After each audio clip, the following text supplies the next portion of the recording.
안녕하세요. 바로 금바이 장군입니다. 제가 얼마 전에 일본에 있는 한인타워에서 일을 하면 어떤 점이 좋은지에 대해서 제가 아주 친절히 설명을 드린 영상을 올렸었는데, 영상을 찍으면서 생각이 드는 게 뭐냐면, 와 진짜 좋은 점 들을 게 없다 라고 생각을 하면서 찌어짠해서 찍었던 영상이에요. 근데 지금 일본에 산지 3년 차인데, 그 3년 차 중에서 1년은 거의 한인타워에서 일을 했었는데, 가장 제 인생에서 정말 쉑 같고 정말 뭐 같았던, 여기는 정말 일을 하기에는 정말 너무나 안 좋은 곳이구나 라는 인식이 정말 많이 박혀 버려서, 일본 회사로 취업하고 나서는 두 번 다시는 그 한인타워에 가지를 않았어요. 한인타워에 있는 회사나 가게에 따라서, 경우에 따라서 정말 많이 다르겠지만, 제 경험상으로는 제 주변에 있던 사람들은 거의 대부분 정말 저와 같은 생각이었습니다. 그렇기 때문에 오늘 얘기 드릴 거는, 드디어 한인타워에서 일을 하면 정말 열받고 화나고 그만두고 싶고 한국으로 돌아가고 싶고 개빡치고 모든 걸 다 부셔버리고 싶었던 그 안 좋은 점을 제가 아주 낱낱이 얘기를 해보도록 하겠습니다. 그 말을 하기에 있어서 제가 진짜 이 한마디는 하고 가야겠네요. 크소야로 야메롱다.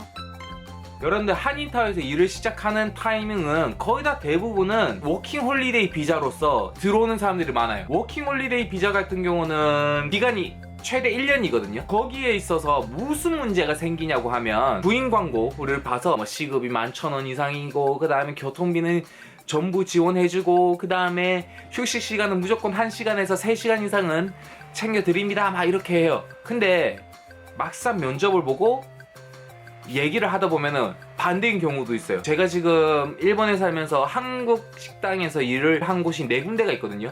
4군데에서 3군데가 다 구라였어요.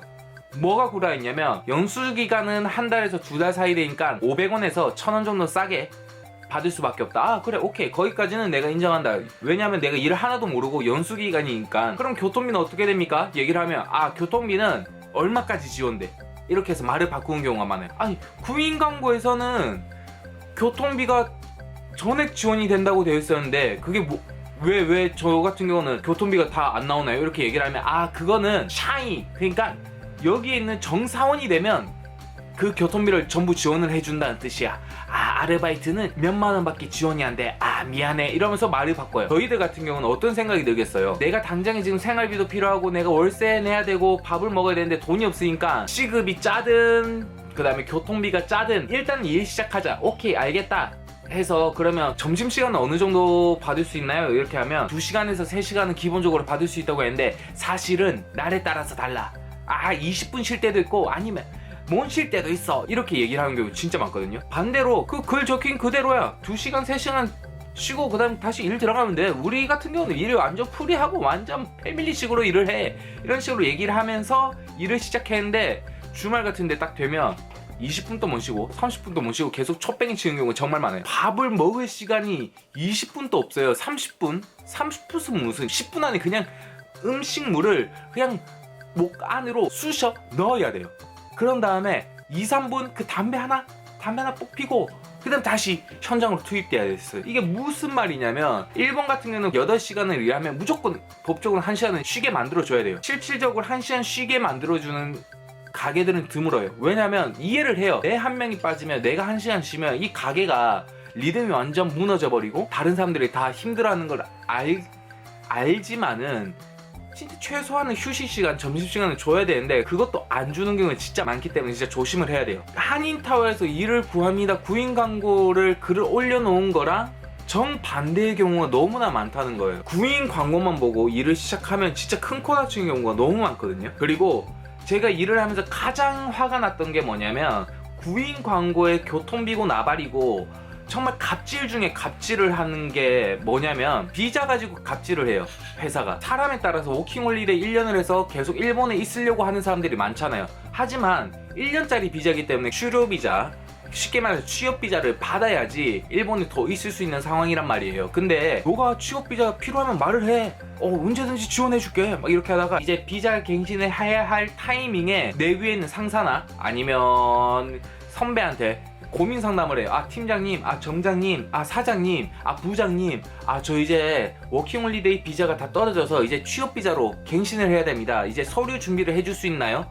이런 식으로 얘기를 하면 거기서부터 얼굴 색깔이 딱 바뀌어요. 취업 비자 그건 좀 알아봐야겠는데 좀 있어봐라 이런 식으로 딱 나와요. 왜 갑자기 취업 비자 얘기가 나니까 얼굴 색깔이 바뀌지? 주변 가게에서 일을 하는 사람들한테 친해져서 얘기를 물어봐요. 아 형님, 아 야 동생아, 너 이제 비자 끊길 때 됐지 않았어? 너 회사에서 어떤 반응해? 이러면서 아 사실은 형님, 누나, 오빠 이러면서 저도 이제 취업 비자로 바꿔야 되는데 회사에서 이런 반응을 해요. 아 진짜 열받아 뒤지겠어요. 막 이런 경우가 진짜 많았었거든요. 서류를 내주니 많이 하면서 그 진짜 당하는 사람 입장으로서는 진짜 서럽고 진짜 화가 나거든요.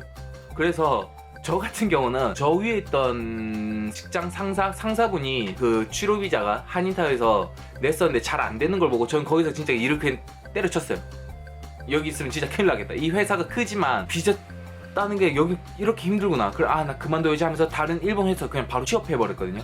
그렇게 해서 나는 뭐 5년짜리가 나왔지만 일하는 환경에서 또 마지막으로 드리고 싶은 얘기가 뭐냐면 그 한인타워에서 일본인 여자친구랑 사귀고 좀 안 좋게 헤어졌다 이러면 그 여자친구와 나와의 개인적인 문제가 아니라 그 주변에 있는 가게나 아니면 그 주변에 놀러오는 조렌사 그 얘기가 다 퍼져요.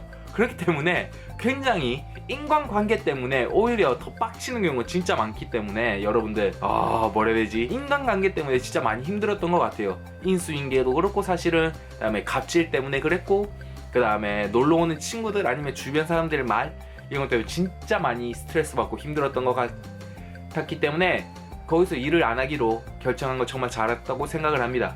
그리고 마지막으로 드리고 싶은 건 물론 거기에서 나쁜 곳만 있지 않기 때문에 여러분들 저의 개인적인 아주 안 좋았던 점을 얘기해 봤습니다. 많은 분들이 실질적으로 공감하는 사람들이 있을 거예요.